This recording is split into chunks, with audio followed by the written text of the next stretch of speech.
So here's Roxanne's rule number 4. If you're having trouble saying something one way, back up and try another way. That's pretty simple, but we don't always do it because we become attached to our writing.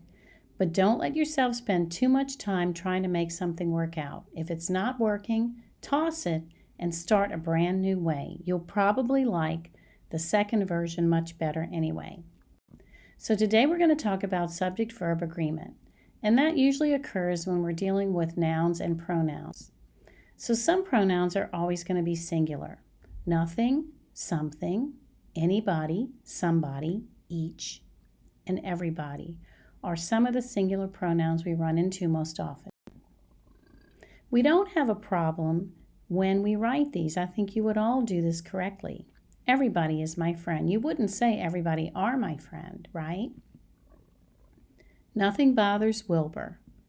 Anybody is smarter than Curtis. Somebody keeps calling me. Something is scaring Martin.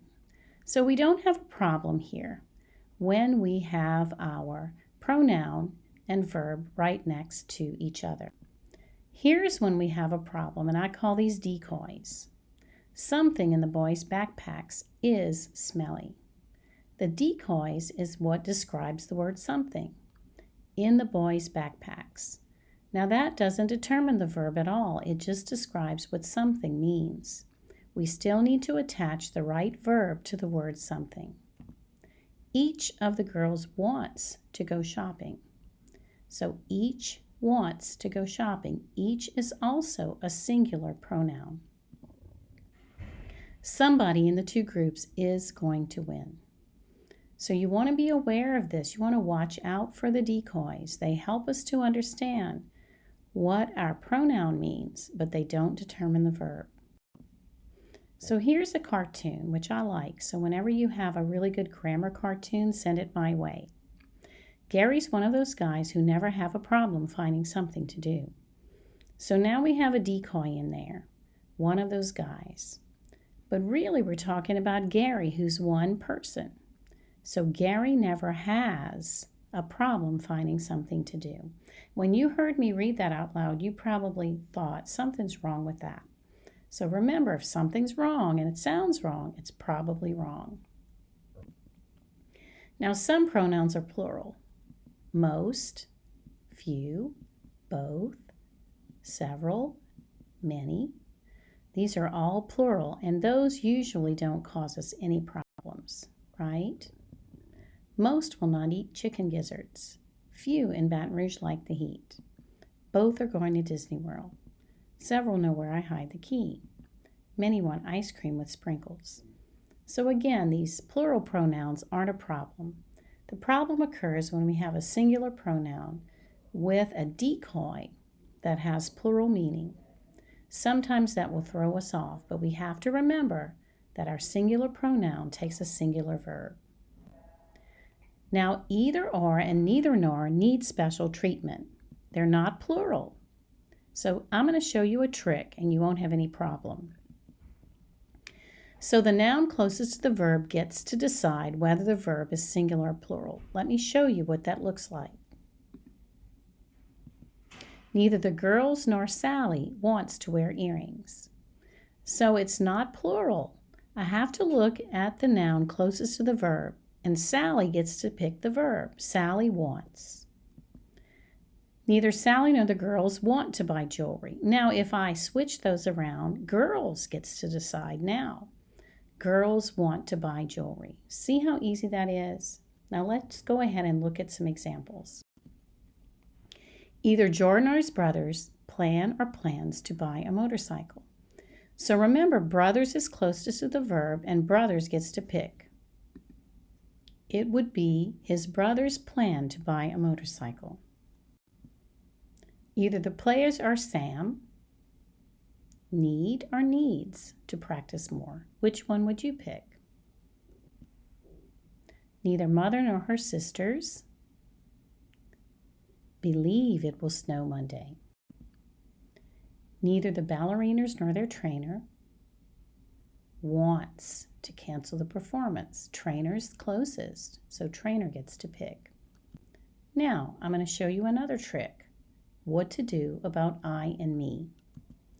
She cut in front of Susie and, so do I pick I or do I pick me? What do you do? I think often we pick the word I because we think it sounds more sophisticated. But in reality, in this case, that's not the correct answer. I'm going to show you a trick to make it really easy. Eliminate Susie and then state the sentence. She cut in front of me. So you see what happens there? Look how easy that is. She cut in front of Susie and me. That's correct. This works for sentences and questions. Even if you rearrange the words, it still works, and it will give you the right answer.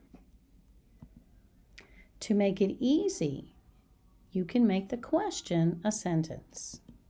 Did you see Frank and I or me at the dance? She saw me at the dance, and that would be correct. So the correct way to say is, did you see Frank and me at the dance? So let's look at a few more pronoun problems. What would you say here? Give the gift to Janie and, would you say I or me? Get rid of Janie and you'll have the correct answer. Give the gift to me. Sam and I or me ate 4 flavors of ice cream. I can say I ate 4 flavors of ice cream, and I would be correct. Do you know if Georgia and I or me won? Do you know if I won? What if I talked to the boy who was kicking your seats? So then I would say, what if James and I talked to the boy who was kicking your seats? Now, another problem is, what do we do with the words each and every? They're always singular. Let's look at some examples. Every one of my 27 cousins. Do I do live or I do lives in Grand Isle? Everyone lives in Grand Isle. Of my 27 cousins is a decoy, so don't pay attention to that. Each of the LSU quarterbacks threw their or his first pass. Now, we happen to know that all the LSU quarterbacks are guys, so we can use the pronoun his if we need to. Each threw his first pass Tuesday. This is probably where we run into trouble the most. When we get farther into the sentence and away from the word each, we forget that each is singular.